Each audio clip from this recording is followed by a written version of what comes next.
Students, welcome to Step Up Academy. मैं हूं doctor Ananya Dixit, आपकी बायोलॉजी एजुकेटर। और आज हम इस वीडियो में क्या करने वाले हैं, उससे पहले मैं आपको बता दूं कि जो स्टेप अप एकेडमी का ऐप है उसकी लिंक आपको डिस्क्रिप्शन में मिल जाएगी और वहां से आप ऐप को डाउनलोड कर सकते हो। ऐप में आपको मिलेगा online classroom, doubt clearing session, live test series, personalised assistance और यहाँ पे आपको नोट्स भी मिल जाएंगे।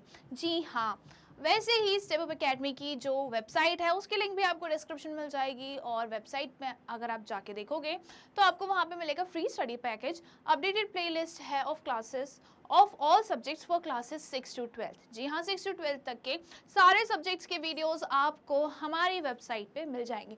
जैसे कि फ्री ऑफ कॉस्ट है तो समझ में ही आ रहा है कि हमें इसके लिए कोई भी फीस नहीं देनी है। ओके, अब हम स्टार्ट करते हैं। हम क्या पढ़ रहे थे? हम पढ़ रहे थे chapter 1 crop production and management. Okay, तो हमने इसका फुल चैप्टर एक्सप्लेनेशन देख लिया है, हमने एनसीईआरटी सॉल्यूशन देख लिए। अब इस वीडियो में हम देखने वाले हैं एनसीईआरटी एग्जाम्पलर के सॉल्यूशंस। तो क्या है फर्स्ट क्वेश्चन? फर्स्ट है MCQs, which one of the following condition is not essential to grow maize. इसमें से कौन सा कंडीशन है, कौन सी कंडीशन है जिसकी रिक्वायरमेंट नहीं होती है जब हम मेज को ग्रो करते हैं? ठीक है, तो high temperature, humidity, low temperature, rainfall. तो सी जो है इसका करेक्ट ऑप्शन है। Low temperature is not essential for growing maize. Okay, now next question. Propagation of ginger is generally done using. Okay, ginger का जो प्रोपगेशन होता है वो क्या यूज करके होता है, हमें ये बताना है। तो प्रोपगेशन मतलब कि हम किसी भी वेजिटेटिव पार्ट से न्यू प्लांट प्रोड्यूस कर रहे हैं। वेजिटेटिव पार्ट कौन सा हो जाता है? प्लांट्स में वेजिटेटिव पार्ट्स होता है लीव्स, स्टेम, रूट्स। ओके, ये वेजिटेटिव पार्ट्स होते हैं। तो जो जिंजर है उसका प्रोपगेशन हम कैसे करते हैं? उसका प्रोपगेशन हम करते हैं सीड से नहीं करते, सीड नहीं आते हैं, ठीक है। स्टेम जो है उससे करते हैं, रूट और लीव से नहीं करते। तो जिंजर जो है उसको हम प्रोपगेट करते हैं थ्रू स्टेम। ओके, चलिए next question. Which of the following statement is not true for organic manures? इसमें से कौन सा स्टेटमेंट सही नहीं है, गलत है ऑर्गेनिक मैन्योर्स के बारे में? Okay, it enhances water holding capacity of soil, ये तो सही है, हमें फॉल्स स्टेटमेंट बताना है। ओके, तो ये तो सही है, तो ये आंसर नहीं है।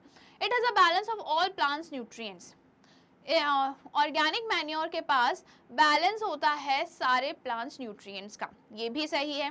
It provides humus to the soil, ये भी सही है।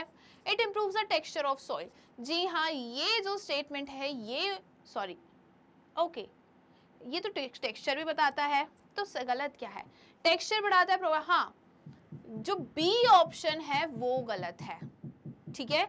ऑर्गेनिक मैन्योर्स में क्या होता है, उसमें प्लांट्स के न्यूट्रिएंट्स जो होते हैं वो बैलेंस नहीं होते हैं। नहीं पता कि उसमें सबसे ज़्यादा क्या होगा, कम क्या होगा, ये नहीं पता होता। तो बी जो है वो सही है, फॉल्स हमें बताना था। ओके, चलिए अब हम चलते हैं नेक्स्ट क्वेश्चन पे। The term used for the process of separation of grain from chaff is, okay, जो प्रोसेस होती है जिसमें हम ग्रेन की कवरिंग से अलग करते हैं उसे हम क्या बोलते हैं? तो सबसे पहले होता है सीविंग नहीं होता। विनोइंग जो है वो सही आंसर है। ओके, थ्रेशिंग में तो हम क्या करते हैं कि क्रॉप्स को हम किससे अलग करते हैं? क्रॉप स्टेम से अलग करते हैं, ठीक है। ग्रेन्स को हम स्टेम से अलग करते हैं, वो पीट के, राइट। तो इसका सही आंसर क्या है? विनोइंग। इसमें आंसर गलत दिया है, विनोइंग जो है वो सही है, तो हम बी ऑप्शन जो है वो मार्क करेंगे। इसमें क्या लिखा है? ग्रेन को अगर हम शाफ्ट से अलग कर रहे हैं तो उससे हम क्या बोलते हैं? विनोइंग बोलते हैं। Okay, threshing is different. Threshing में हम क्या कर रहे हैं? ग्रेन्स को क्रॉप स्टेम से अलग कर रहे हैं, ठीक है। तो इसका सही आंसर विनोइंग होगा, B is the correct one. चलिए अब नेक्स्ट क्वेश्चन पे हम चलते हैं। Read the statement given below. Okay, जो स्टेटमेंट्स दिए हैं उसको हमें देखना है। Seeds require moisture for germination, जी हाँ, सीड को जर्मिनेट होने के लिए मॉइस्चर की जरूरत होती है।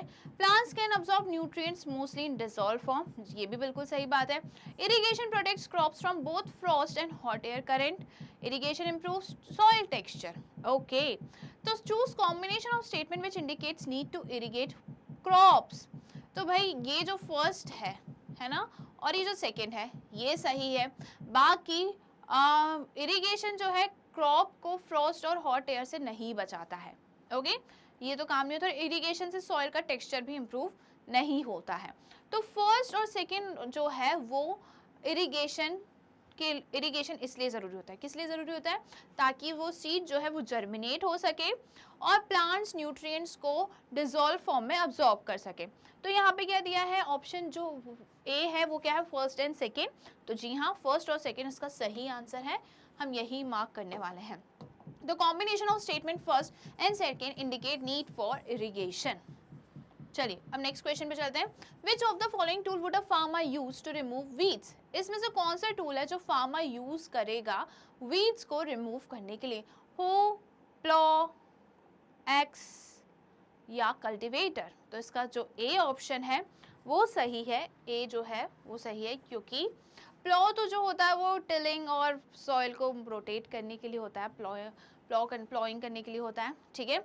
और एक्स जो होता है वो खोदने के लिए होता है, और कल्टीवेटर जो होता है वो क्या करता है, वो ट्रैक्टर्स के थ्रू हम यूज़ करते हैं। ओके, कल्टीवेट करने के लिए हम ट्रैक्टर्स के थ्रू उसको यूज़ करते हैं, और इसका सही आंसर जो है वो हो है।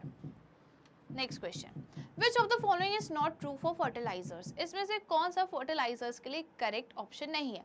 They increase the yield, okay, their excessive use disturbs the balance of nutrients in soil, they are generally used in small quantity, they are environment friendly। तो नॉट ट्रू तो भाई जो डी ऑप्शन है वो सही है, क्योंकि फर्टिलाइजर्स जो है वो इन्वायरमेंट फ्रेंडली नहीं होते हैं, वो हमारे सॉइल को, वाटर को पोल्यूट करते हैं। तो फ्रेंडली कैसे हो जाएंगे, ये तो हमारे दुश्मन हो गए ना। तो इसलिए इसका सही आंसर क्या है, डी जो है वो करेक्ट है। अब हम चलते हैं नेक्स्ट क्वेश्चन पे। Question number 8, given below are statements about the harmful effects of weeds on crop plants. अब ये कुछ स्टेटमेंट्स दिए हैं जिसमें ये बता रहे हैं कि वीड्स के हार्मफुल इफेक्ट्स क्या हो सकते हैं जो हमारे डिजायरेबल क्रॉप प्लांट्स है। दे इंटरफेयर इन हार्वेस्टिंग, बिल्कुल सही है। They crop plant grow to healthy, they help crop plants to grow healthy, बिल्कुल गलत है। They compete with crop plants for water, nutrients, space and light, ये भी सही है, ये भी सही है। They affect the plant growth, जी हाँ ये भी सही है। अब क्या पूछा है इसमें, गिवन बैलेंस अबाउट हम, अच्छा इसमें से कौन से ऑप्शंस हैं जो हमें सही बता रहे हैं कि वीड्स जो है वो हमारे क्रॉप्स को के लिए हार्मफुल है, क्रॉप्स के लिए क्या है, हार्मफुल है।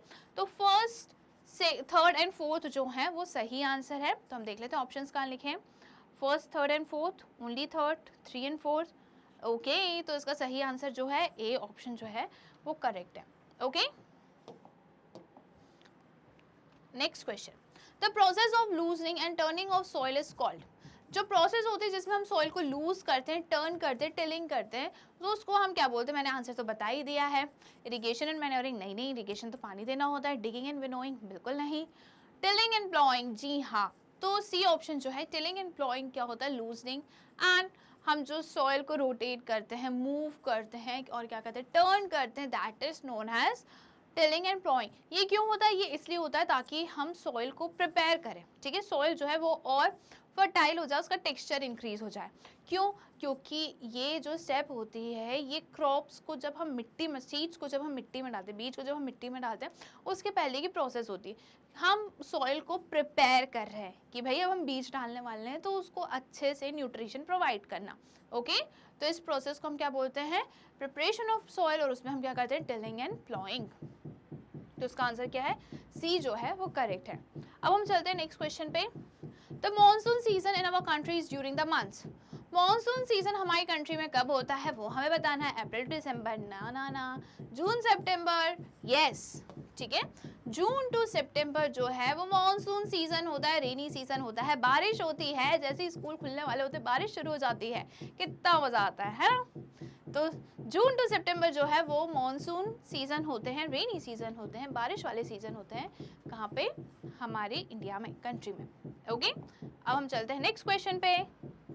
The system of irrigation where water is supplied drop by drop near the roots of a plant is called, okay, एक तरीका इरिगेशन करने का तरीका है जिसमें बूंद से बूंद जो है, बूंद बूंद पानी कहाँ सप्लाई करते हैं? हम पानी को मिट्टी में देते हैं, डालते हैं, ओके। तो ये जो इरिगेशन का मेथड है इसको हम क्या बोलते हैं? पुली सिस्टम, नहीं। ड्रिप सिस्टम, जी हाँ, ड्रिप सिस्टम जो है इसका सही आंसर है। ड्रिप सिस्टम में क्या होता है कि पाइप्स होते हैं, ठीक है, लंबे लंबे पाइप्स होते हैं और उसमें क्या होता है, परफोरेटेड पाइप्स होते हैं। वो परफोरेटेड पाइप्स मतलब उसमें होल्स प्रेजेंट होते हैं, ओके, उसमें होल्स प्रेजेंट होते हैं। तो जैसे पानी पाइप्स के थ्रू जाता है तो वो होल्स के थ्रू कहाँ पहुंच जाता है, सॉइल में, ओके। तो ड्रिप सिस्टम जो है वो करेक्ट आंसर है, ओके। अब हम चलते हैं नेक्स्ट क्वेश्चन पे।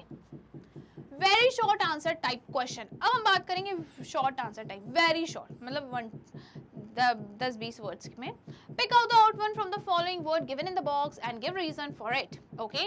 ये हमें ऑड वन आउट करना है इसमें से और बताना है क्यों है वो odd one out. Plough, seed drill, हो, चेन पंप, सिकल। तो आई गेस इसमें से सही आंसर जो है वो चेन पंप तो नहीं है, सीड ड्रिल है क्या, सिकल, ओके। चेन पंप तो पानी के लिए होता है ना, chain pump is for water. तो आई गेस इसका सही आंसर सीड ड्रिल होगा क्या, जी हाँ, seed drill is the odd one out, क्योंकि ये जो पूरे ऊपर के जो हैं वो कौन से होते हैं, वो ट्रेडिशनल वे है, वो ट्रेडिशनल वे है, बट सीड ड्रिल जो है वो मॉडर्न मेथड है एग्रीकल्चर प्रैक्टिसेस में, okay. Seed drill is the odd one in the above given set of tool as it is a modern agriculture tool used to sow seeds at uniform distance and to properly cover them with soil, okay. तो seed drill जो है वो modern agriculture tool है, क्या है, modern agriculture tool है। बाकी सब क्या है, ट्रेडिशनल एग्रीकल्चर टूल है, ओके। सीड ड्रिल में क्या करते हैं, सीड ड्रिल जो है वो एक यूनिफॉर्म डिस्टेंस, ठीक है, एक मतलब हर बीज के दो बीज में के बीच का जो डिस्टेंस है, इंटरवल है, वो सेम होता है, ओके। डेप्थ भी सेम होती है कि मिट्टी में कितने अंदर बीज को डालना है, वो डेप्थ भी सेम होती है, okay. Rest of the tool, that is plow used for tilling, hoe for removal of weeds and loosening of soil, chain pump irrigation method and sickle tool for removing weeds are all traditional implements used in agriculture. बाकी सब क्या है, बाकी सब जो है वो traditional methods हैं, ठीक है, जो agriculture में use होता है। Now next question, question number 30. If you are given a dry piece of land for cultivation, what will you do before sowing the seed? अगर हमें एकदम सूखी बंजर मिट्टी दे दी, ठीक है, कल्टीवेट करने के लिए किसी सीड को हमें डालना है, तो उसमें आप सबसे पहले क्या करोगे, तो सबसे पहले तो हम सॉइल को प्रिपेयर करते हैं, चाहे हमें गीली मिट्टी दो या सूखी मिट्टी दो, कोई भी मिट्टी दो, सबसे पहले हमें सॉइल को क्या करना है, प्रिपेयर करना है, okay. If the field is dry for cultivation of crops, the soil preparation is done accordingly before sowing of the crops, okay. हमें अब ड्राई दिया है तो उसके अकॉर्डिंगली हम सॉइल को प्रिपेयर करेंगे। Preparation of dry soil includes adequate watering to restore the moisture content and then till and plow to allow growth of microbes and aeration, okay. हम सबसे पहले क्या करेंगे, अब ड्राई है, ठीक है, मैंने क्या बोला था कि मिट्टी जो भी हो सबसे पहले हमको प्रिपरेशन करनी है। अब यहाँ पे ड्राई मिट्टी है, ड्राई सॉइल है, तो हम क्या करेंगे, उसको उसमें पानी डालेंगे, पानी डालेंगे तो उसका मॉइस्चर कंटेंट जो है वो बढ़ जाएगा। मॉइस्चर कंटेंट जैसे ही बढ़ेगा तो वहाँ पे क्या आने लग जाएंगे, माइक्रोब्स जो है उनको रहने की जगह मिल जाएगी, ठीक है, माइक्रोब्स जो है वो ग्रो करेंगे, डेवलप होंगे, राइट, और प्रॉपर एरेशन होगा। एरेशन का मतलब होता है गैसियस एक्सचेंज होगी, okay. Finally the soil is turned and its crumbles are leveled and manures are mixed, okay. अब क्या होगा, सॉइल को टर्न करेंगे, सॉइल को प्लॉइंग करेंगे, टिलिंग करेंगे, मतलब सॉइल को नीचे से ऊपर उठा के ऐसे ऐसे घुमाते रहेंगे और जो मिट्टी के टुकड़े होते हैं उसको तोड़ेंगे, ठीक है, ब्रेक करेंगे, ओके। तो ये प्लॉइंग टिलिंग हम करेंगे, ब्रेक करेंगे सॉइल पार्टिकल्स को, फिर उसमें फाइनली हम क्या मिक्स करेंगे, उसमें हम मिक्स करने वाले हैं मैन्योर्स। मिट्टी को हम एक लेवल का कर देंगे, तोड़ तोड़ के उसको एक लेवल में ला देंगे और उसमें ऐड करेंगे manures. The soil is ready for sowing of crops in the fields, okay. अब क्या होगा, अब हम करेंगे क्या, मिट्टी में बीज को डालेंगे, ठीक है। अब मिट्टी जो है उसको हमने अच्छे से तैयार कर लिया है, उसमें पानी भी है, मॉइस्चर कंटेंट भी और मैन्योर्स भी डाल दिए ताकि हेल्दी माइक्रोब्स, फ्रेंडली माइक्रोब्स जो हैं वो ग्रो और डेवलप कर सके, ओके। तो अब हम इसमें बीज डाल सकते हैं और बीज जो है वो जर्मिनेट हो जाएगा। बट अगर हम ऐसी ड्राई मिट्टी में डाल देते, ठीक है, सूखी मिट्टी में डाल देते, तो क्या होता है, ऐसा सीड जर्मिनेट कर पाता, नहीं कर पाता, क्योंकि सीड को जर्मिनेट होने के लिए क्या ज़रूरी है, मॉइस्चर ज़रूरी है, ओके। तो यहाँ पे जो है क्वेश्चन नंबर 13 भी हुआ हमारा complete. State whether the following statements are true and false। Okay, यहाँ पे स्टेटमेंट्स दिए और हमें ट्रू एंड फॉल्स बताना है। चलिए, using good quality seed is the only criteria to get high yield. अगर हम गुड क्वालिटी सीड लेते हैं और उसके सिर्फ गुड क्वालिटी सीड अगर हम लेंगे तो उससे हमें बहुत सारा प्रोडक्शन मिलेगा। हाई यील्ड का मतलब क्या होता है? हाई यील्ड का मतलब होता है कि एक टाइम पे हमें बहुत सारे प्रोडक्ट्स मिल रहे हैं, ठीक है। क्रॉप ग्रेन्स का जो प्रोडक्शन है उनकी क्वांटिटी ज़्यादा है। तो ये पॉसिबल है? जी नहीं, बिल्कुल नहीं, ये फॉल्स है, क्योंकि सिर्फ गुड क्वालिटी पे ही हाई यील्ड डिपेंड नहीं करती है। Okay, growing different crops in different season in the same field will deplete the soil of nutrients. ये भी फॉल्स है। क्यों फॉल्स है? अगर हम अलग अलग टाइप के क्रॉप्स को, ठीक है, अलग अलग सीजन में कल्टीवेट करते हैं तो वो सॉइल में न्यूट्रिएंट्स को डिप्लीट नहीं करते बल्कि सॉइल को एनरिच कर देते हैं। Okay, all crop plants are sown as seed in the fields. False है ये भी। क्यों फॉल्स है? इसलिए फॉल्स है कि सीड की हेल्प से ही हम क्रॉप प्लांट्स को प्रोड्यूस नहीं करते। कभी कभी फार्मर्स जो होते हैं सीडलिंग ले आते हैं नर्सरी से। सीडलिंग मतलब नन्हा सा पौधा ले आते हैं नर्सरी से। ओके, उसके थ्रू भी क्या होता है? क्रॉप प्लांट्स को कल्टीवेट किया जाता है। उसको हम क्या बोलते हैं? इस मेथड को transplantation. Cell of root nodules of the leguminous plants fix nitrogen. ये फॉल्स है। ये इसलिए फॉल्स है क्योंकि भैया जो रूट नोड्यूल्स के सेल्स होते हैं वो नाइट्रोजन को फिक्स नहीं करते। रूट नोड्यूल्स में प्रेजेंट होते हैं बैक्टीरिया जो किसको फिक्स करते हैं? एटमॉस्फेरिक नाइट्रोजन को फिक्स करते हैं, सॉइल में अवेलेबिलिटी बनाते हैं ताकि प्लांट जो हैं उस नाइट्रोजन को यूज कर सके। Okay, freshly harvested grain must be dried before storing. नहीं, स्टोरिंग है। यहाँ पे ये लिखा है कि जो फ्रेशली हार्वेस्टेड ग्रेन है, जिनको अभी अभी हार्वेस्ट करा गया है, उन ग्रेन्स को हमें पहले सुखाना चाहिए और फिर स्टोर करना चाहिए। जी हाँ, ये जो है ये ट्रू है। ओके, पहले हम ग्रेन्स को हार्वेस्ट करेंगे, पहले ग्रेन्स जो हार्वेस्टेड हैं उनको स्टोर करने से पहले हम क्या करेंगे? हम उनको सुखाएंगे। ओके, चलिए इसके आंसर्स हम देख लेते हैं। तो फॉल्स, फर्स्ट वाला फॉल्स है। Apart from good quality seeds using appropriate agriculture practices are important for getting high yield. Okay, seeds पे डिपेंड नहीं करता है बल्कि डिपेंड करता है कि हम एग्रीकल्चर प्रैक्टिसेस कैसे कर रहे हैं। ओके, सेकेंड ऑप्शन जो था वो भी फॉल्स है। It actually enriches the soil. Different crops utilize different nutrients which permits the replenishment of used nutrients. This method is also called as crop rotation. Okay, जब हम क्रॉप को rotate करते हैं, जैसे हम क्रॉप रोटेशन करते हैं, अगर अलग सीजन में हम अलग अलग टाइप के क्रॉप्स को कल्टीवेट करेंगे तो ये क्या होता है? ये सॉइल में को डिप्लीट नहीं करती, सॉइल से न्यूट्रिशन को डिप्लीट नहीं करती है बल्कि सॉइल को टाइम देती है कि वो अपने खोए हुए न्यूट्रिएंट्स को वापस रीस्टोर कर सके। Third one was also false. Some crop plants need transplantation. तो वहाँ पे ये पूछा गया था कि जो फार्मर्स जो हैं वो सिर्फ सीड्स सो करते हैं, ठीक है, सीड्स को मिट्टी में डालते हैं और उसी से क्रॉप प्रोडक्शन होता है। जी नहीं, ट्रांसप्लांटेशन से भी होता है। Next was false. Rhizobium bacteria जो प्रेजेंट होता है रूट नोड्यूल्स में लेग्यूमिनस प्लांट्स के, वो क्या करता है? वो नाइट्रोजन को फिक्स करके अवेलेबल करवाता है, ठीक है, सेल नहीं करवाता है। Okay, last one was true, last one is true, the freshly harvested grain must be dried। Okay, जो फ्रेशली हार्वेस्टेड ग्रेन है उनको सबसे पहले सुखाना जरूरी है क्योंकि उसमें मॉइस्चर कंटेंट जो है वो ज्यादा होता है। The moisture content in them and can spoil the grains or microbial infection may occur।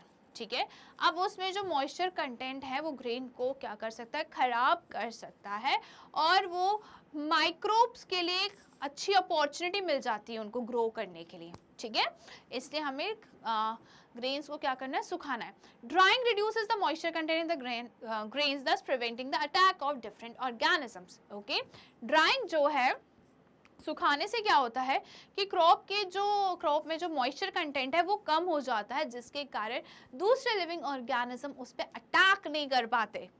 चलिए next question. During which months do farmers grow mustard in India? Farmers, Indian farmers जो हैं, ठीक है, जो भारत के किसान हैं वो कौन से महीने में मस्टर्ड को ग्रो करते हैं, कल्टीवेट करते हैं? तो मस्टर्ड को ग्रो करते हैं कब? विंटर सीजन में। ओके, कब करते हैं? विंटर सीजन में। Farmers grow mustard during the month from October to March. Mustard is a rabi crop. Mustard क्या है? रबी क्रॉप है। मस्टर्ड क्या होता है? रबी क्रॉप है, जिसको विंटर्स के बिगनिंग जैसे कि अक्टूबर नवंबर में हम क्या करते हैं? कल्टीवेट करते हैं। एज दे नीड, सोन करते हैं। As they need low temperature and harvested at the end of winter. ठीक है, मस्टर्ड को ग्रो करने के लिए क्या चाहिए होता है? टेम्परेचर कम चाहिए होता है, इसलिए उसको हम ठंडी में उगाते हैं। ओके, इंडियन फार्मर्स जो हैं उसको ठंडी में उगाते हैं, क्योंकि मस्टर्ड को मैच्योर होने के लिए, ग्रो करने के लिए एकदम ठंडा मौसम चाहिए, उसे गर्मी बर्दाश्त ही नहीं होती। जैसे हमसे कोई गर्मी बर्दाश्त नहीं होती, वैसे मस्टर्ड से भी नहीं होती है। ओके, चलिए, which activity of the farmers can promote growth of earthworm and microbes in the feed? Okay, किसान की ऐसी कौन सी एक्टिविटी होती है, ऐसा कौन सा काम वो करते हैं जिससे क्या होता है? ओके, जिससे अर्थवर्म जो होते हैं, केचुए जो होते हैं, और माइक्रोब्स जो होते हैं, ठीक है, जो क्या बोलना चाहिए, एग्रीकल्चर फील्ड है उसमें जो खेत में जो अर्थवर्म है, वो माइक्रोब्स जो हैं वो उनकी ग्रोथ हो।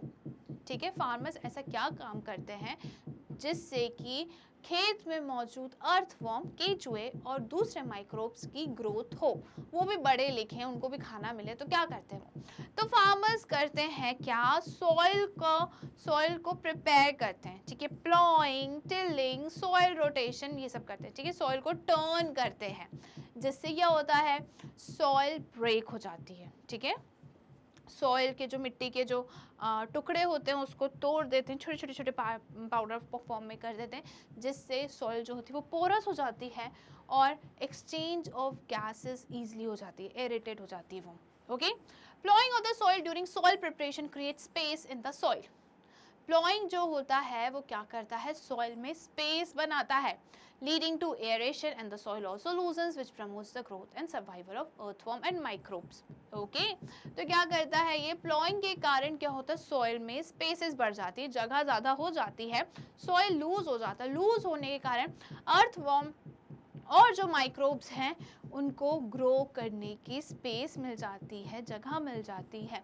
ओके, और क्या होता है? जिसके कारण वो सॉइल में न्यूट्रिएंट्स रिलीज करते हैं। क्लियर है? चलिए, अब हम चलते हैं नेक्स्ट क्वेश्चन पे। क्वेश्चन नंबर 17 और यहाँ से स्टार्ट होता है short answer type questions. Beera wants to practise crop rotation in his field. Beera को क्रॉप रोटेशन करना है अपने फील्ड में। ठीक है, suggest a rabi crop and a kharif crop which will replenish his field with nitrogen. Which crop replenish nitrogen and why? अब बीरा हमारा भाई है, ठीक है, उसको क्या करना है? उसको करना है क्या? उसको अपने फील्ड में क्रॉप रोटेशन करना है। ठीक है, एक सीजन में एक पर्टिकुलर क्रॉप, दूसरे सीजन में दूसरे टाइप का क्रॉप, तो ये क्या हो गया? Crop rotation. उसको क्रॉप रोटेशन इसलिए करना है ताकि वो अपने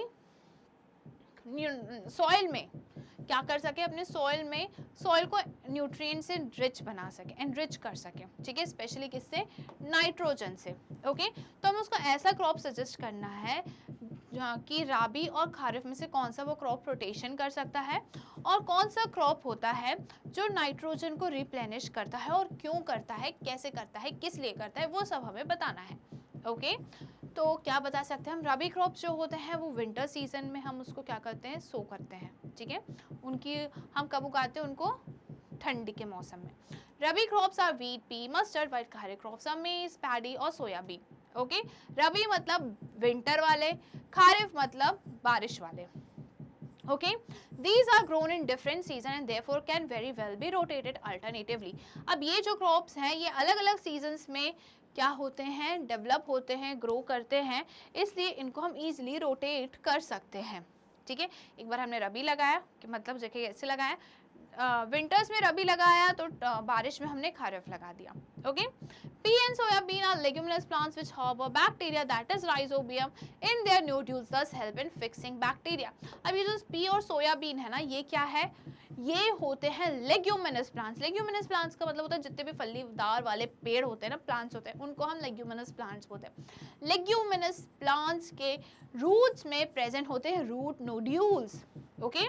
रूट्स में क्या प्रेजेंट होते हैं, रूट नोड्यूल्स प्रेजेंट होते हैं.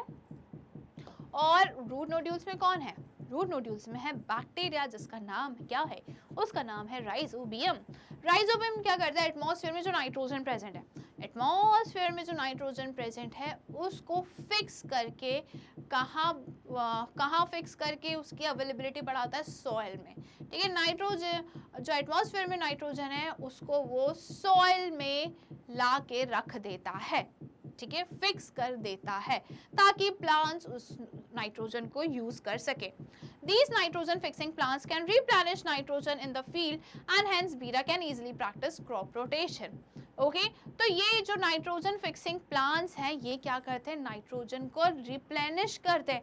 रिप्लेनिश मतलब रिस्टोर करते हैं सॉइल में. ओके. क्या करते हैं, रिस्टोर करते हैं. इसलिए बीरा जो है ये सारे क्रॉप रोटेशन में क्रॉप्स को यूज कर सकता है. ओके. अब हम चलते हैं next question. Match the agricultural implement given in column A with their use given in column B. ठीक है. यहाँ पे टूल्स दिए हैं, इम्प्लीमेंट्स दिए हैं, उसको हमें कहाँ दिए, कॉलम ए में. उनका यूज क्या है वो सब दिया है कॉलम बी में. अब बहुत ही सिंपल सा है, हमें क्या करना है, मैच करना है. चलिए. सिकल काय के लिए यूज होता है, sickle is use for harvesting. Okay. तो फर्स्ट का जो ऑप्शन है वो क्या है, third. Sickle is use for harvesting. B is हो. हो किसके लिए यूज होता है, हो जो है वो प्लॉइंग के लिए यूज होता है, तो हम यहाँ पे फर्स्ट लिखने वाले हैं. Seed drill is used for sowing. Modern method है, अभी हमने थोड़ी देर पहले पढ़ा था, तो सेकेंड यहाँ पे हम लिख देंगे. And sprinkler is used for irrigation. जी हाँ बिल्कुल. तो फोर्थ हम यहाँ पे लिखने वाले हैं. ओके. तो मैच द कॉलम हमने यहाँ पे कर चुका है, देख लेते हैं. ए का थर्ड, बी का फर्स्ट, सी जो मैच है एकदम परफेक्टली उसका सेकेंड ऑप्शन है, और डी का परफेक्टली मैच क्या है, फोर्थ. ओके. तो यहाँ पे हमारे सारे ही जवाब सही हैं. चलिए next question. What are organic foods. Organic foods क्या होते हैं. आप मार्केट जाते होगे, राइट. आप अगर ब्लैंकेट करते हो, जो भी जहाँ से भी ग्रॉसरीज आती है, बस बिग बास्केट वगैरह, तो वहाँ पे लिखा रहता है ऑर्गेनिक टमाटोज, ऑर्गेनिक फूड. तो ये ऑर्गेनिक क्या होता है, हमने एक टर्म और सुना होगा, ऑर्गेनिक फार्मिंग, जो हमने हमारे चैप्टर एक्सप्लेनेशन में बहुत अच्छे से पढ़ी है. तो भाई ऑर्गेनिक फूड का मतलब होता है कि ये जो फूड है ये ऐसे ग्रो किए गए हैं, ऐसे बनाए गए हैं, ऐसे प्रोड्यूस किए गए हैं जिसमें कि केमिकल्स का यूज नहीं हुआ है, फर्टिलाइजर्स का यूज नहीं हुआ है, बल्कि किसका यूज किया गया है, मैन्योर्स का यूज किया गया है. The crop that are cultivated using organic substances like manures etc and prohibit the use of harmful chemical substances like fertilizers, pesticides, weedicides etc are called organic food. okay. organic food क्या होता है, organic food वो होते हैं जिसको organic substances की help से ही cultivate किया गया है. ऑर्गेनिक सब्सटेंसेस मतलब मैन्योर्स. मैन्योर्स जो है वो ऑर्गेनिक सब्सटेंसेस से बना है. जितना भी animal waste, plant waste, human waste होता है, जो भी चीज़ प्लांट एनिमल से ओरिजिनेट हो रही है वो सब किस में आता है, ऑर्गेनिक वेस्ट. ऑर्गेनिक वेस्ट से बनता है क्या, मैन्योर्स. ओके. मैन्योर्स यूज करके हमने ये फूड को बनाया है. इसमें हमने कोई भी केमिकल्स जैसे फर्टिलाइजर्स, पेस्टिसाइड्स, वीडिसाइड्स हमने यूज नहीं करे हैं. अब यहाँ पे आया है, हम आते हैं क्वेश्चन नंबर 20 पर. Crossword puzzle from the word puzzle given as figure. ठीक है. क्रॉसवर्ड पजल दिया है. Find at least 8 words which are for farmers friends, classify them into living and non living. Okay. अब यहाँ पे क्या दिया है, यहाँ पे क्रॉसवर्ड दिया है और हमें ऐसे एटलीस्ट 8 वर्ड्स ढूंढने हैं जो फार्मर्स के दोस्त होते हैं. ठीक है. फार्मर्स के दोस्त हमें ढूंढने हैं इसमें, और हमें ये बताना है कि इसमें से कौन सा लिविंग है और कौन सा नॉन लिविंग है. चलिए देखते हैं. Living seeds, earthworm, rhizobium, microbes, ox living components होते हैं. ठीक है. Like seeds, microbes, earthworm etcetera helps in growth of crops. पहले हम वो देख लेते हैं क्या क्या मार्क किया है हमने। ओके तो यहाँ पे क्या है, सीड है, सीड हो गया, अर्थवर्म हो गया, अच्छे से लिखते हैं थोड़ा,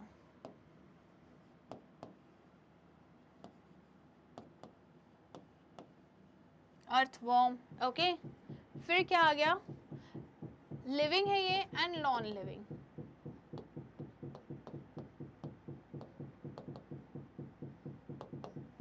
okay seed, earthworm, then comes microbes.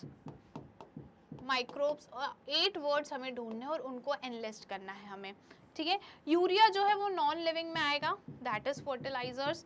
फिर क्या आएगा, प्लॉ जो है वो भी इसी में आएगा, PLOUGH। फिर क्या है, KPN NPK, ये भी इसी में आएगा। ओके देन कम्स मैन्योर, और क्या है, माइक्रोब हो गया, राइजोबियम जो है वो भी इसी में आएगा।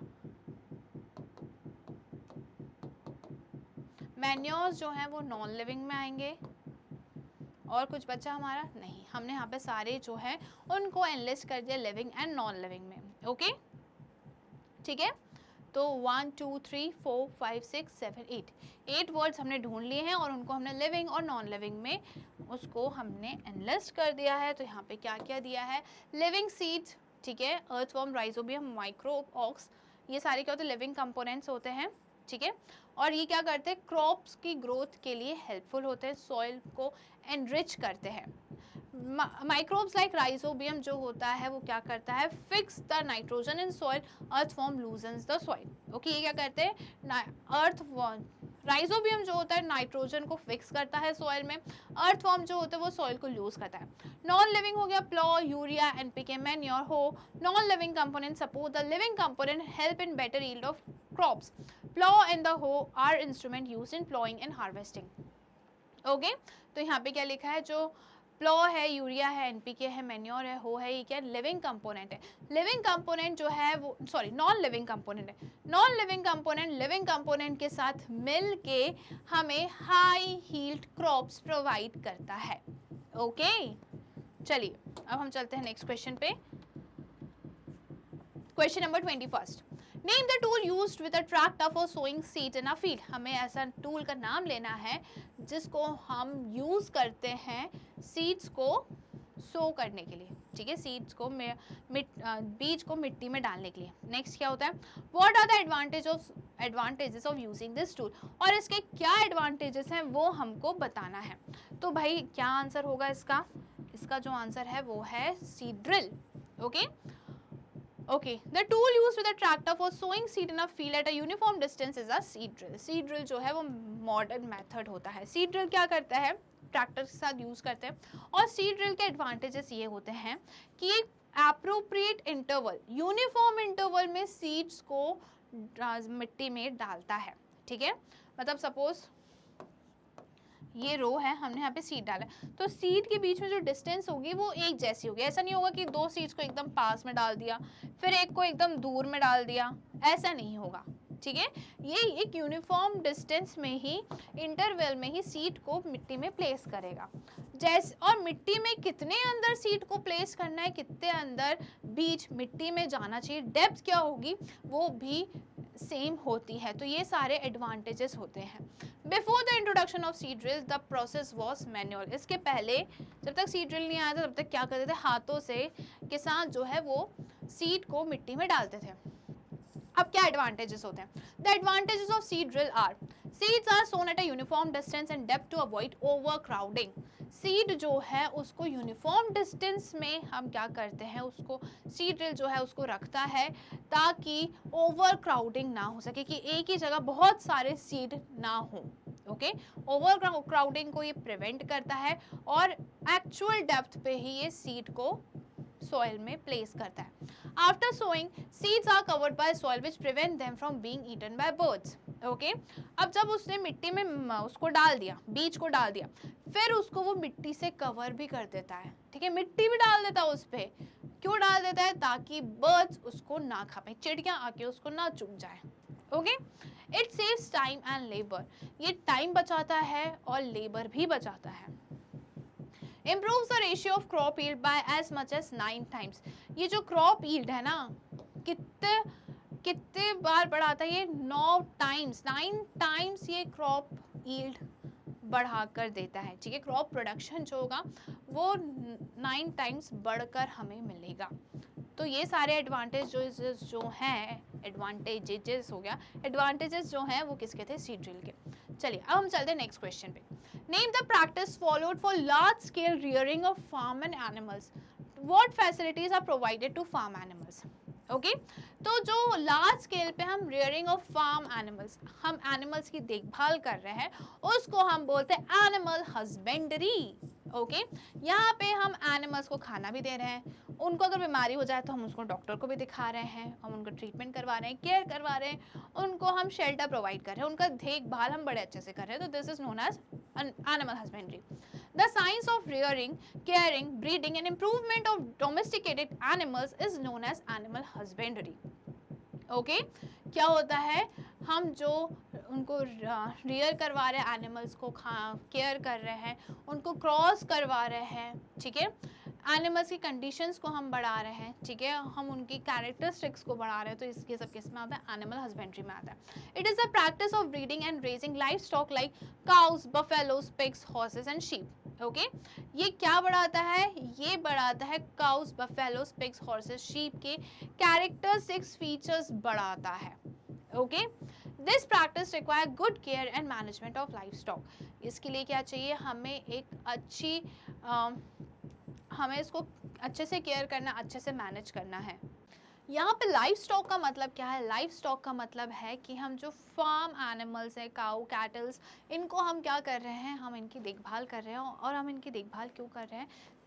ताकि हम इनसे एग्रीकल्चर फील्ड में काम कर सकें और इनसे हमें हमारे यूजफुल प्रोडक्ट्स मिल सकें। ओके, तो ये था हमारा आंसर नंबर 22। अब हम चलते हैं नेक्स्ट क्वेश्चन पे। कुछ और भी था क्या इसमें? Let's see what facilities. अच्छा, हमें फार्म एनिमल्स को क्या फैसिलिटीज प्रोवाइड करनी है वो भी हमें बताना है। द एनिमल्स और life stock in animal husbandry practice should be provided with, एक ही साथ लिख देते, पता नहीं हो गया होगा गलती से, एप्रोप्रिएट शेल्टर फैसिलिटीज। हमें उनको शेल्टर प्रोवाइड करना है, हम उनको ऐसी धूप में, गर्मी में बाहर नहीं छोड़ सकते, प्रॉपर शेड होना चाहिए, प्रॉपर शेल्टर प्रोवाइड करना है। ओके, फूड एंड वाटर, खाना पानी का भी ध्यान हमें रखना है। गुड हाइजेनिक प्रैक्टिस, जिस शेल्टर में हम उनको रख रहे हैं वहाँ पे हाइजीन मेंटेन करके रखना है, प्रॉपर वेंटिलेशन उधर होना चाहिए। मेडिकल फैसिलिटीज एक्सेट्रा, अगर बीमार पड़ गए तो हमें उनको छोड़ नहीं देना चाहिए, हमें उनका इलाज करवाना चाहिए। ओके, तो ये सारी चीज़ें हैं जो हमें ध्यान रखनी है। Next question, classify the following terms into kharif and rabi crops and write in the tabular column given below. Okay, तो यहाँ पे जो चीज़ दी हुई है उसको हमें खरीफ और रबी क्रॉप्स में क्या करना है? हमें उनको अलग अलग लिस्ट करना है। ठीक है, तो मेज, पैडी जो होता है वो तो किस में होता है? वो खरीफ क्रॉप्स में आता है। ओके, मेज, पैडी जो है वो खरीफ क्रॉप्स में आता है। ग्राउंड नट्स, कॉटन भी जो होते हैं वो किस में आए हैं? वो भी खरीफ क्रॉप्स में आते हैं। मतलब ये रेनी सीजन में हम इनको क्या करते हैं? ग्रो करते हैं। रबी में आते हैं winter crops, wheat, mustard, soybean, gram, ये सब किस में आते हैं? पी, रबी क्रॉप्स में आते हैं। ओके, चलिए, the crops which are sown in the rainy season that is from June to September are classified as kharif crop। ऐसे क्रॉप्स जिनको हम बारिश के समय में कल्टीवेट करते हैं, ग्रो करते हैं, उनको हम क्या बोलते हैं? Kharif crops. The crops sown in winter season that is generally from October to March are called as rabi crops. Okay, crops जिनको हम विंटर सीजन में ग्रो करते हैं, कब से कब तक? अक्टूबर से मार्च तक, उसको हम क्या बोलते हैं? Rabi crops. From the above given crops list the kharif and rabi crops can be grouped as, और इनको हमने ऐसे ग्रुप कर लिया है। Okay, next question, long answer type questions. अब हम बात करेंगे, अब ये जो आंसर्स हैं इनको हमें लंबे चौड़े लिखने हैं। Despite favorable climatic condition, a farmer's crop failed to give good yield. Give the possible reason for this. Okay, भले ही ठीक है, फार्मर जो था उसने अच्छा कंडीशन जो था, क्लाइमेटिक कंडीशन सही थी, सब बढ़िया था, ठीक है, तब भी फार्मर्स का जो क्रॉप है उसने अच्छा प्रोडक्शन नहीं दिया। ठीक है, अच्छी क्वांटिटी में प्रोडक्शन नहीं दिया, तो क्या रीज़न हो सकते हैं वो हमें बताना है। Okay, despite favourable climatic condition favourable थी, मतलब अच्छी थी, जैसे क्रॉप्स को चाहिए वैसी ही थी। Farmers crops fail to give good yield, the possibilities may be, ठीक है, फार्मर्स की जो क्रॉप्स उन्होंने हाई प्रोडक्शन नहीं दिया, तो क्या रीजन हो सकते हैं। Selection of crops was not done correctly, ठीक है, क्रॉप वेराइटी, क्रॉप्स में जो सीड था, जो बीज था, उसका सिलेक्शन अच्छे से नहीं किया, ठीक है, वो अच्छे नहीं थे। He did not use good quality and healthy seeds, seed जो थे वो हेल्दी नहीं थे और उनकी क्वालिटी भी अच्छी नहीं थी। His field was not well irrigated, उसकी फील्ड जो था उसे पानी अच्छे से नहीं दिया, उसने इरीगेट नहीं करा।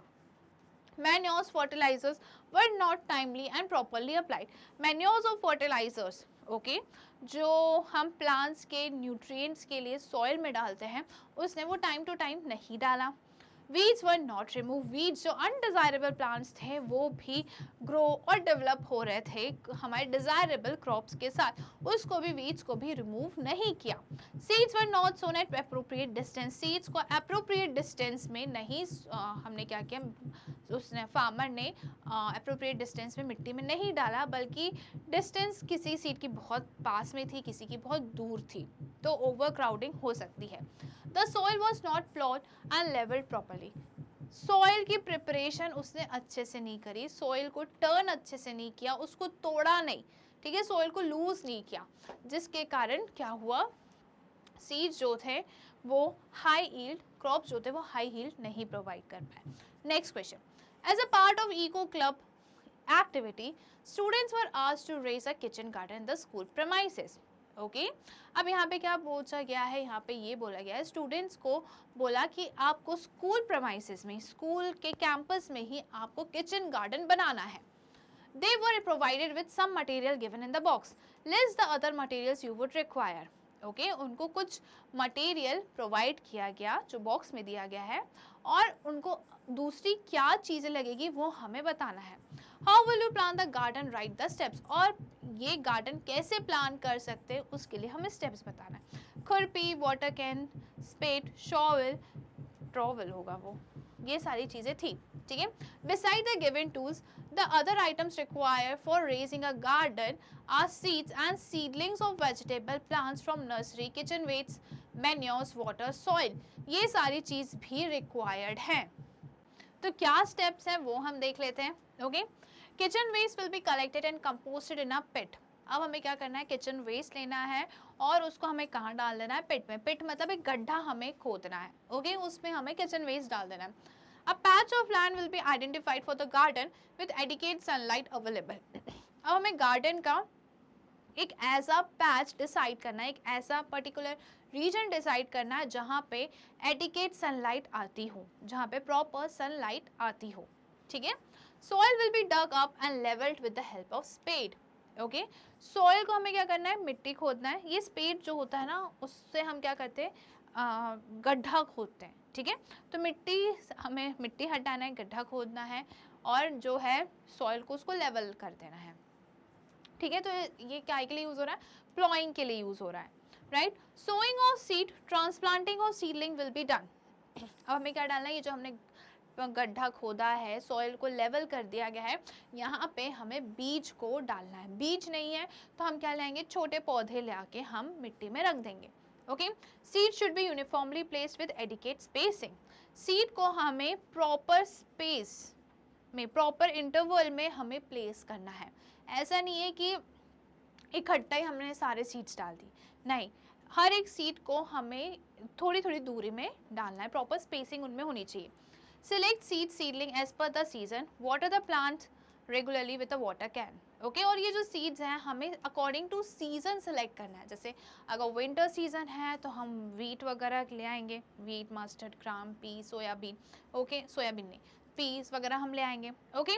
और वहीं अगर रेनी सीजन है, खारिफ क्रॉप्स है, तो मेज, पैडी, ये सब हम यूज़ करेंगे। Compost will be applied. Okay, हमें प्रॉपर पानी देते रहना है इसको, और हमें क्या ऐड करना है, compost. Compost means manure. Manure हमें ऐड करना है। ये जो हमने किया था ना यहाँ पे किचन वेस्ट कलेक्ट किया था और गड्ढे में डाल दिया था, तो वो अब क्या बन चुका है, मैन्योर बन चुका है। उसको हम क्या बोलते हैं, कंपोस्ट भी बोलते हैं। ओके, कंपोस्ट अब हम ऐड करेंगे कहाँ पे, हमने जहाँ पे बीज को मिट्टी में डाला है। Weeds will be remove periodically with the help of खुरपी। अब हमें खुरपी की हेल्प से वीड्स, जो अनडिजायरेबल प्लांट्स हैं जो ग्रो हो रहे हैं, उनको हटाना है, रिमूव करना है। ठीक है, चलिए next question, question number 26। Paddy is major cereal crop in our country. Paddy जो है वो एक इम्पॉर्टेंट मेजर सीरियल क्रॉप है। सीरियल क्रॉप है ऐसा क्रॉप जिससे हमें कार्बोहाइड्रेट्स मिलते हैं। ओके, तो पैडी मीन्स चावल, rice. In which season is paddy cultivated. Paddy को कब कल्टिवेट किया जाता है, तो पैडी को रेनी सीजन में कल्टिवेट किया जाता है। Discuss the method of sowing. What measure must be taken to prevent spoilage and insect attack of harvested grains. Okay, अब हमें सोइंग में क्या स्टेप्स होती हैं वो बताना है, और हार्वेस्ट करने के बाद हमें क्या मेजर्स लेने हैं ताकि पैडी ग्रेन्स पर कोई भी कीड़े मकोड़े अटैक ना करें। Okay, paddy is cultivated in rainy season as it is a kharif crop. क्या ये खरीफ क्रॉप है और इसको कब कल्टिवेट किया जाता है, रेनी सीजन में। For sowing paddy, seeds are first grown in nursery and later after selecting healthy seed plantlets they are transplanted in the field. Okay, पहले क्या किया जाता है, इसको हम कल्टिवेट करते हैं कहाँ, नर्सरी में। सबसे पहले नर्सरी में इनको कल्टिवेट किया जाता है, और जैसे ही सीडलिंग बन जाता है, नन्हा पौधा बन जाता है, तो हम देखते हैं कौन सा नन्हा पौधा सबसे हेल्दी है, उसको हम ले जाके कहाँ लगाएंगे, उनको हम ले जाके अपने जो हमारा एग्रीकल्चर फील्ड है वहाँ पर लगाएंगे। This allows us to select seedling which can survive in harsher environmental condition for cultivation. इससे जो हम ये सीडलिंग सिलेक्ट कर रहे हैं, इससे हम क्या देखते हैं, हम ये देखते हैं कि हाँ ये सीडलिंग जो है ये अच्छा है, ये हेल्दी है, ये अगर इसको बहुत हार्श कंडीशन भी मिले, अगर इसको अनफेवरेबल कंडीशन भी मिलेगी, तब भी ये सर्वाइव कर जाएगा। ओके, तो ये बात हुई हमारी किसकी, की स्टेप्स की हो गई, और पैडी कब कल्टिवेट हो गया तो होता है वो उसकी हो गई।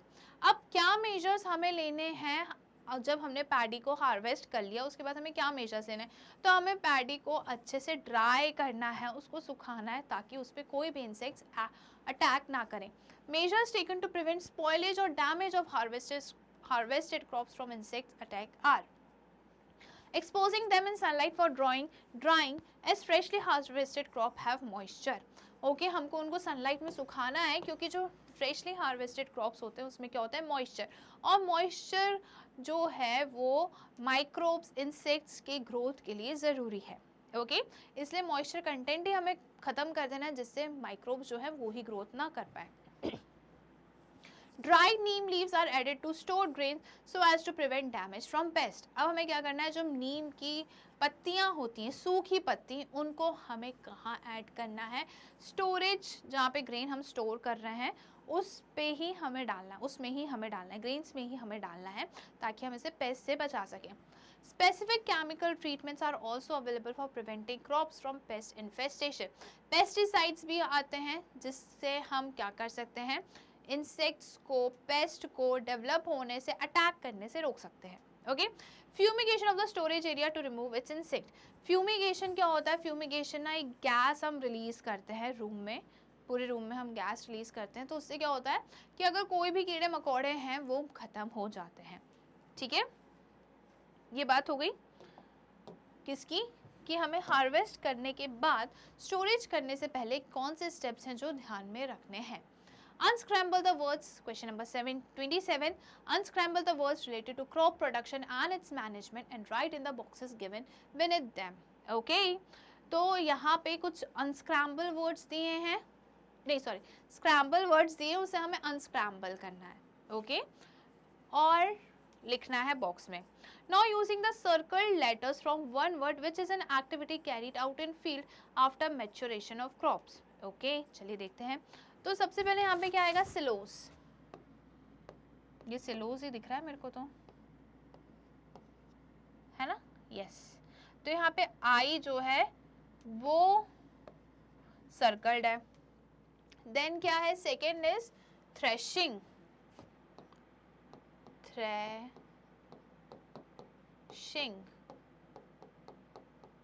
ओके, फिर क्या है, देन कम्स इरिगेशन,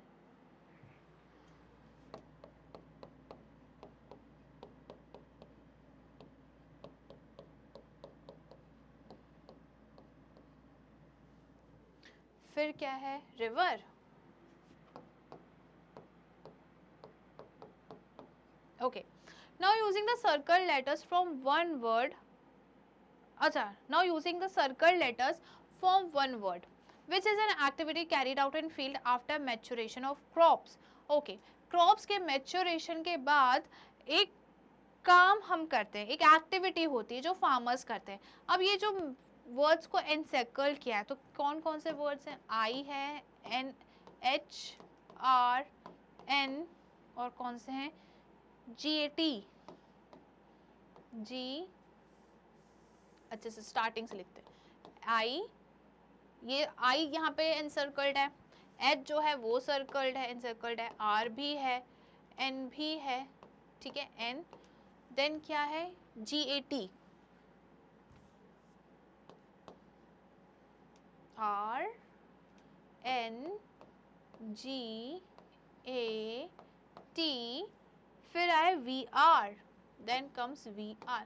ओह, ये तो बहुत सिंपल है। क्रॉप्स जब मैच्योर हो जाता है तो हम क्या करते हैं, तो ये भी स्क्रैम्बल्ड वर्ड है और इसे हमें अनस्क्रैम्बल करना है, तो वो वर्ड है क्या, हार्वेस्टिंग।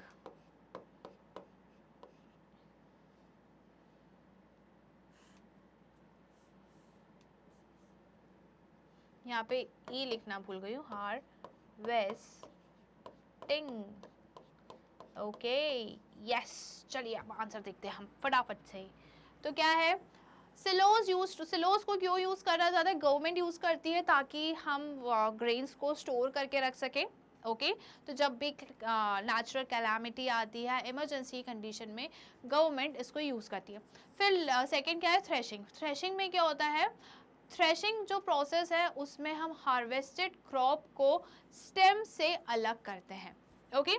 फिर आता है इरिगेशन। इरिगेशन में क्या करते हैं हम, the process of supplying water to a crop field at a different interval is called irrigation, okay. Then comes river. River जो है उससे पानी मिलता है इरिगेशन करने के लिए। The letter in circles are, HR, ये सारे वर्ड्स थे, विच फॉर्म्स हार्वेस्टिंग। हार्वेस्टिंग जो होता है कि क्रॉप्स मैच्योर हो चुके हैं, अब उन्हें हमें सॉइल से अलग करना है, फील्ड से अलग करना है, तो उसे हम काटेंगे, है ना, तो उसको हम क्या बोलते हैं, हार्वेस्ट करना। Harvesting is the activity carried out in fields after the maturation of crops, that is the cutting of matured crop from close to the ground, okay. चलिए अब हम चलते हैं आगे। Question number 28, given below is conversation between two farmers, okay, नीचे conversation दिया है दो farmers के बीच में, हीरा and बीरा। हीरा ब्रदर, बीरा, your maize crops look, okay, यहीं से शुरू हो चुका है, यहाँ से conversation जो है वो start हो चुका है। हीरा बोल रहा है ब्रदर, बीरा, your maize crops look so beautiful, they have grown pretty fast, ठीक है। अब यहाँ से बीरा बोल रहा है, हीरा ने क्या बोला, हीरा ने बोला भाई बीरा, तेरे मेज के क्रॉप्स तो कितने सुंदर दिख रहे हैं और ये कितनी जल्दी इन्होंने ग्रो कर लिया, मैच्योर हो गए। बीरा बोलता हाँ, मैंने इसमें I have spread urea this time, what about you. बीरा बोलता है हाँ, जल्दी बड़े हो गए और बड़े सुंदर दिख रहे हैं क्योंकि मैंने इस बार यूरिया स्प्रे करा था, यूरिया डाला था, तुमने क्या करा था। हीरा बोलता है, हीरा बोलेगा well I am still relying on good old cow dung, I am saving money for buying a tractor, okay. तो हीरा बोलता है कि अभी भी मैं ओल्ड मेथड पे ही रिलाई कर रहा हूँ, मैं पैसे बचा रहा हूँ क्योंकि मुझे ट्रैक्टर लेना है। तो ओल्ड मेथड क्या था, ओल्ड था कि उसने क्या यूज करा था, काउ डंग, ठीक है, काउ शिट उसने यूज करा था खाद के लिए। तो वो बोल रहा है मुझे पैसे बचाना है क्योंकि मुझे ट्रैक्टर लेना है। अब बीरा बोलता है that's good, tractor saves a lot of time and labour. बीरा बोलता है अरे ये तो बहुत अच्छी बात है, ट्रैक्टर जो है वो बहुत सारा टाइम बचाता है और मेहनत भी बचाता है, लेबर मतलब मेहनत। हीरा, yes it's been very labor intensive for me and now these weeds have come up, okay तो उसने ये बोला कि हाँ है तो, बट अब मेरे वीड्स भी आ चुके हैं। बीरा try weedicides, they are very effective. बीरा बोलता है वीडीसाइड्स ट्राई कर लो, यूज कर लो, वो बहुत ही इफेक्टिव होते हैं, बहुत अच्छे से अपना काम करते हैं। ओके ये बात हुई किसके बीच में, हीरा और बीरा के बीच में। अब हमें आंसर देना है। Now answer the following question, list the practices which are not environmental friendly and why. हमें ऐसे प्रैक्टिसेस के बारे में बताना है जो एनवायरमेंटल फ्रेंडली नहीं है और क्यों नहीं। तो फर्टिलाइजर्स वीडीसाइड्स जो है, यूरिया का जो यूज़ किया है वो एनवायरमेंटल फ्रेंडली नहीं है क्योंकि ये केमिकल्स इसमें यूज़ होता है और ये वाटर और सॉइल को पोल्यूट करता है। What is the advantage of modern agriculture implements over traditional ones? Modern agriculture implements का क्या advantage है ट्रेडिशनल मेथड्स पे? तो मॉडर्न एग्रीकल्चर जो हो मेथड्स जो हैं वो टाइम सेविंग है, ठीक है, टाइम बचाते हैं, लेबर बचाते हैं, हमारा टाइम मेहनत बचाते हैं और हमें क्रॉप की जो यील्ड है वो हायर यील्ड मिलती है, ठीक है, क्रॉप प्रोडक्शन हमें ज़्यादा से ज़्यादा मिलता है। Name one weedicide and the precautions farmer must take during its application. तो वन वीडीसाइड जो होता है 2,4-D होता है और फार्मर्स को मुंह बंद करके, ठीक है, ये वीडीसाइड स्प्रे करना चाहिए। The practice used in field which are not environment friendly are use of fertilizers, pesticides, weedicides and other chemical substances that pose health hazard. Okay तो जो फील्ड में ऐसी कौन सी प्रैक्टिसेस जो एनवायरनमेंट फ्रेंडली नहीं होती हैं, तो वो होती हैं फर्टिलाइजर्स का यूज़ करना, पेस्टिसाइड्स का यूज़ करना, वीडीसाइड्स का यूज़ करना। Okay chemical substances that pose, ये जो केमिकल्स हैं इसमें क्या है, केमिकल्स प्रेजेंट है और ये क्या करते हैं, हमारे लिए हार्मफुल है, हमारी हेल्थ के लिए अच्छे नहीं है। Tractor do saves labour and time but contributes to air pollution. Tractor जो है वो भले ही टाइम और लेबर मेहनत बचाता है बट वो एयर पोल्यूशन करता है। Modern agriculture implement save both time and labour as compare to traditional method. Okay modern agriculture implements जो हैं वो क्या है, वो हमारा टाइम और लेबर दोनों बचा रहे हैं। They import more efficiency and accuracy in different agriculture procedures like sowing of seed. Okay?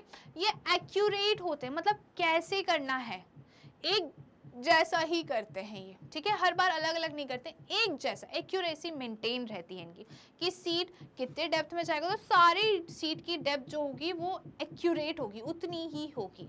Okay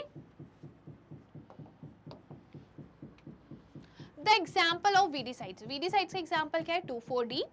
the precaution taken by farmers, farmers को क्या प्रिकॉशंस लेने चाहिए, उनको मुंह बंद करके स्प्रे करना चाहिए। While spraying it on crop is they should properly cover their nose and mouth so to avoid inhaling of these chemicals. इनको क्या करना है, अपने नाक और मुंह को बंद करके रखना है ताकि ये केमिकल्स को इनहेल ना कर लें। Okay excessive use is harmful, hence they should limit the application of such chemicals. इनका अगर हम ज़्यादा यूज़ करेंगे तो ये हार्मफुल होते हैं, क्या होते हैं, हार्मफुल होते हैं, इसलिए हमें इन केमिकल्स का एप्लीकेशन जो है, यूज़ जो है वो कम करना चाहिए। Next question for discussion, despite being one of the growing economics, our country still has a large section of population going hungry and malnourished. Do you think an efficient crop production mechanism is the only solution to this? Discuss in the class what else needs to be done to root out hunger and malnutrition from our country. Okay? जैसे कि आप लोग को दिख रहा है, आप समझ सकते हो कि हमारी इकोनॉमी जो है वो बढ़ रही है, ठीक है, बट हमारा इकोनॉमी तो बढ़ रही है पर अभी भी काफ़ी लोग हैं जो अभी तक खाली पेट सोते हैं, भूख से पीड़ित है, जिनके पास खाना नहीं है, खाने को नहीं है। ओके ठीक है, अभी भी वो क्या है, माल नरिश्ड है, मतलब उनको प्रॉपर न्यूट्रिशन नहीं मिल रहा है। अब ऐसा कुछ बता सकते हो क्या कि जिससे क्रॉप प्रोडक्शन एफिशिएंटली हो सके, अच्छे से क्रॉप प्रोडक्शन हो सके, और क्या सिर्फ यही एक सॉल्यूशन है? तो ये सारी चीज़ें हमें डिस्कस करना है कि हम कैसे हंगर को, ठीक है, भूख को हमारे कंट्री से, इंडिया से बाहर निकाल के फेंक सकते हैं और कैसे सबको माल नरिश से बचा सकते हैं। Okay India a growing economic with agriculture is a main contributor in its growth. India जो ग्रो कर रही है तो एग्रीकल्चर जो है वो सबसे ज़्यादा कंट्रीब्यूट करता है, ठीक है, मेन कंट्रीब्यूटर है। Agriculture is science of cultivating plants, animals and other life forms for food and other sources. Agriculture क्या है? साइंस है जिसमें हम प्लांट्स को कल्टीवेट कर रहे हैं और एनिमल्स को यूज कर रहे हैं, मतलब एनिमल्स की देखभाल कर रहे हैं ताकि हमें इनसे फूड प्रोडक्ट मिल सके। Despite large production of crops by agriculture practices, people still go hungry and malnourished. इसके बाद भी क्या हो रहा है कि हम लार्ज प्रोडक्शन कर रहे हैं क्रॉप्स का, क्रॉप्स हम बहुत सारे अमाउंट में प्रोड्यूस कर रहे हैं, फिर भी लोगों के पास खाने को नहीं है, माल नरिश्ड है। This happens because of inefficient crop production and management. Okay, इसलिए हो रहा है क्योंकि क्रॉप प्रोडक्शन एफिशिएंटली नहीं हो पा रहा और उसको मैनेज भी नहीं कर पा रहे हैं। In India, an increase in production of food grains has been observed from 1916 to 2004. Okay, India में क्रॉप प्रोडक्शन बढ़ा है, अगर हम कंपेयर करें तो 1960 से 2004 तक क्रॉप प्रोडक्शन जो है बहुत ज़्यादा बढ़ा है। With efficient management, the crop production can be enhanced and improved to feed the country's poor. Okay? अगर हम क्रॉप प्रोडक्शन को अच्छे से मैनेज करते हैं, एफिशिएंटली प्रोड्यूस करते हैं क्रॉप को, तो जो इंडिया की पॉपुलेशन है जिनके पास खाना नहीं है, हम उन तक खाना पहुंचा सकते हैं, हम उनको हंगर से मुक्त करा सकते हैं। Okay, few steps in this direction can be. क्या स्टेप्स हो सकते हैं? Selection of high field seeds for planting. High field नहीं, हाई यील्ड है ये, high yield seeds for planting. The seeds with increasing yield and reduced growth period. हमें ऐसे crops choose करने, ऐसे सीड्स चूज करने हैं जो कम टाइम पे ज्यादा production they. Okay, management of crop production, the financial aspects of agriculture should be made more approachable to farmer at all levels। ठीक है, हमें जो फाइनेंशियल एस्पेक्ट्स है, ठीक है, फार्मर्स को हर एक लेवल पे फाइनेंशियल सपोर्ट चाहिए होता है। वीडीसाइड्स हो गया, मैन्योर्स हो गया, इरिगेशन हो गया, सबके लिए उनको क्या चाहिए? फाइनेंशियल सपोर्ट चाहिए, तो हमें इसको और फार्मर्स तक अवेलेबल करवाना चाहिए। Okay, information regarding use of chemicals, manures, cropping patterns, nutrients, quality and irrigation facilities should be discussed and propagate among farmers। हमें farmers तक, किसानों तक बातें फैलानी चाहिए, मतलब उनको बताना चाहिए कि हम कैसे केमिकल्स का यूज़ कर सकते हैं, कितना करना चाहिए, कैसे इरिगेट कर सकते हैं, कब इरिगेशन करना चाहिए। हमें फार्मर्स में अवेयरनेस फैलाना है इन सब चीज़ों को लेके। Okay, Protection of crops. The agriculture produce should be shared efficiently to reduce the microbial pests or other organism from infesting the produce. Okay? तो अब हमें क्या करना है? क्रॉप्स को प्रोटेक्टेड रखना है, हमें पेस्ट से बचाना है, हमें इंसेक्ट से बचाना है, हमें ये, अब क्रॉप्स तो मैच्योर हो गए, क्रॉप्स सब हो गया, अब हमें क्रॉप्स को बचा के भी रखना है। ओके, क्रॉप्स को हमें बचा के रखना है ताकि उसमें कोई भी पेस्ट, कीड़े मकोड़े ना लग जाए। Pest and weed control measures should be adopted. Okay, pest control और weed control measures farmers को adopt करने चाहिए। A large amount of crops get spoiled during storage by different living and non-living factors. Okay, काफी सारे crops जो हैं storage के time पे डिस्ट्रॉय हो जाते हैं, डैमेज हो जाते हैं, खराब हो जाते हैं, और ये रीज़न लिविंग भी हो सकता है और ये रीज़न नॉन लिविंग भी होता है। जैसे नॉन लिविंग की बात करूँ तो मॉइस्चर कंटेंट ज़्यादा है, ठीक है, मॉइस्चर कंटेंट ज़्यादा है। लिविंग की बात करूँ तो उसमें कीड़े लग चुके हैं, पेस्ट, इंसेक्ट्स लग चुके हैं। Okay, living factors includes rodents, microbes and insects. ठीक है, रोडेंट्स मतलब चूहे वगैरह जो आते हैं वो रोडेंट्स में आते हैं। Non-living factors are moisture, temperature and hygiene of storage place. Okay? Non-living factors में क्या आता है? टेम्परेचर आता है, मॉइस्चर आता है, और हाइजीन कैसा है। Keeping these factors in mind, we can reduce the economic losses, increase the marketability and feed the country's poor. Okay, ये सारे फैक्टर्स को अगर हम अपने दिमाग में रखेंगे तो इससे क्या होगा? इससे हम इकोनॉमिक लॉसेस, जो ये क्रॉप्स सड़ रहे हैं, खराब हो रहे हैं, वो लॉस नहीं होगा। ठीक है, इसमें मार्केट में अवेलेबिलिटी क्रॉप्स की बढ़ जाएगी, और क्या होगा? इससे हम कंट्री में जो पुअर हैं, जिनके पास खाने को नहीं है, उन तक हम खाना पहुंचा सकते हैं। Okay, now question number 30। Terms related to agriculture practices are given below. Rearrange them in current sequence: harvesting, sowing, manure, tilling, plowing, irrigation, weeding. Okay, ये agriculture practices हैं और इनको हमें correctly rearrange करना है। तो सबसे पहले तो क्या आएगा? सबसे पहले आएगा tilling and plowing। First step ये होता है। Okay, then come sowing.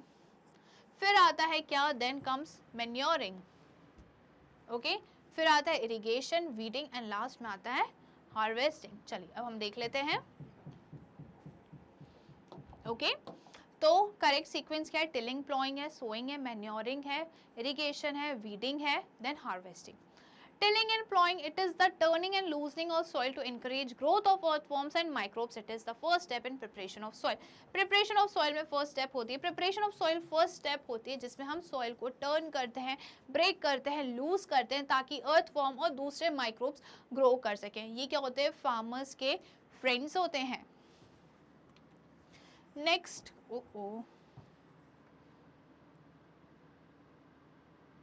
चलिए यहाँ पे नहीं दिया है तो मैं सेकेंड और थर्ड भी आपको समझाती हूँ। सेकेंड क्या है, सोइंग, ओके।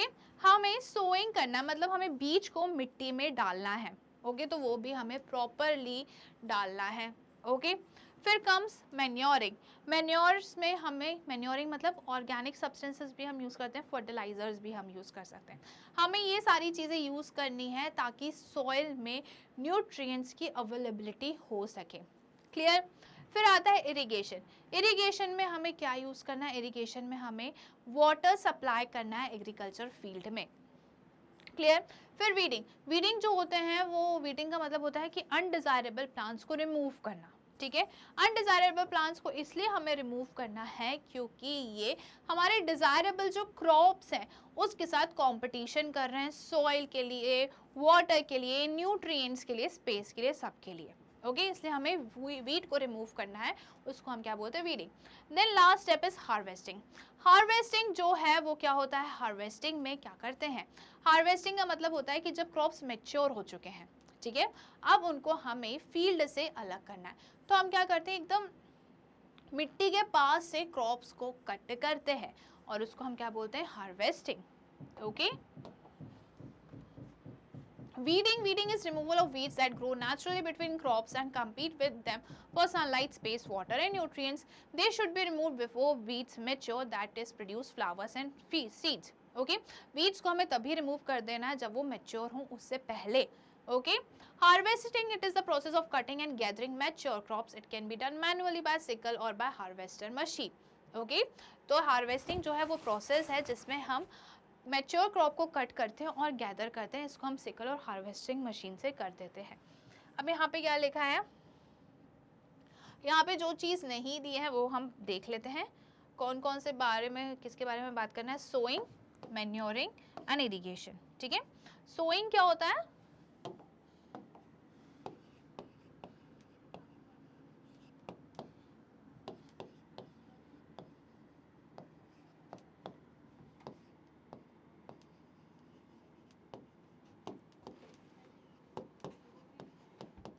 ठीक है, हम क्या करते हैं, सीड्स को हम सॉइल में प्लेस कर रहे हैं, ओके। क्या क्या यूज़ कर सकते हैं हम इसके लिए हम जो ट्रेडिशनल मेथड है उसमें फनल्स यूज़ होते थे, ट्रेडिशनल मेथड में फनल्स यूज होते थे,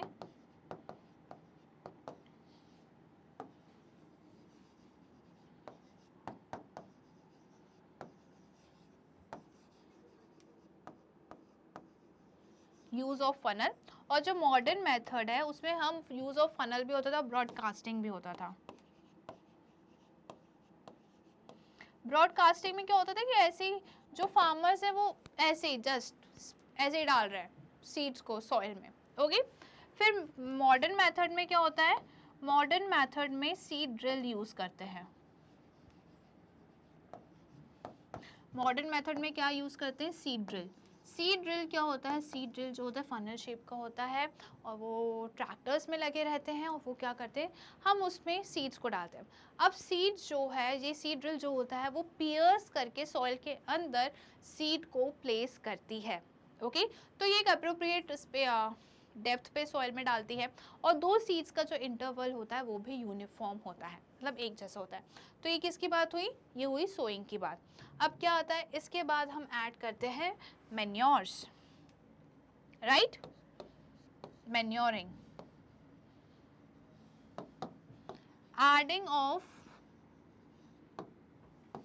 adding manures in soil, ठीक है, एडिंग मैन्योर इन सॉइल, ठीक है, हम सॉइल में मैन्योर्स को ऐड करते हैं।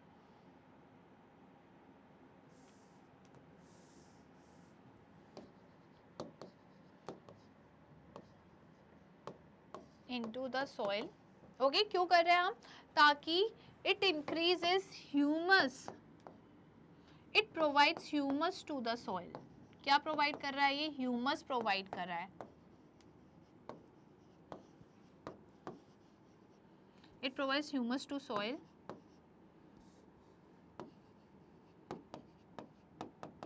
ठीक है, क्या प्रोवाइड कर रहा है? ह्यूमस प्रोवाइड कर रहा है, ओके। और क्या कर रहा है? It increases the texture of soil,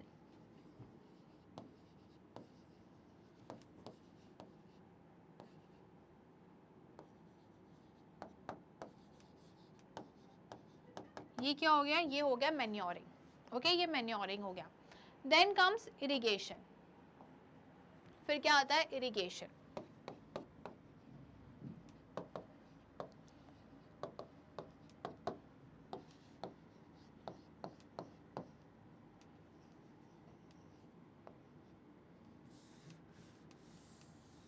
irrigation क्या होता है कि हम वाटर को एग्रीकल्चर फील्ड में सप्लाई कर रहे हैं, ठीक है। To supply water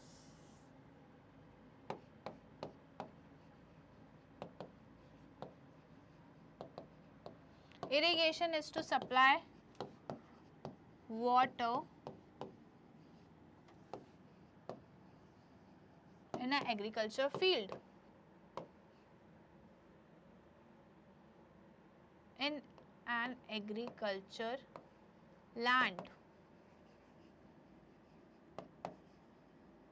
agriculture land में हमें वाटर को सप्लाई करना है, ओके। इसमें भी ट्रेडिशनल और मॉडर्न मेथड्स होते हैं। ट्रेडिशनल मेथड्स में क्या होता है? ट्रेडिशनल मेथड में आता है हमारा pulley system, lever system, chain system, ये सारी सिस्टम आते हैं, ठीक है।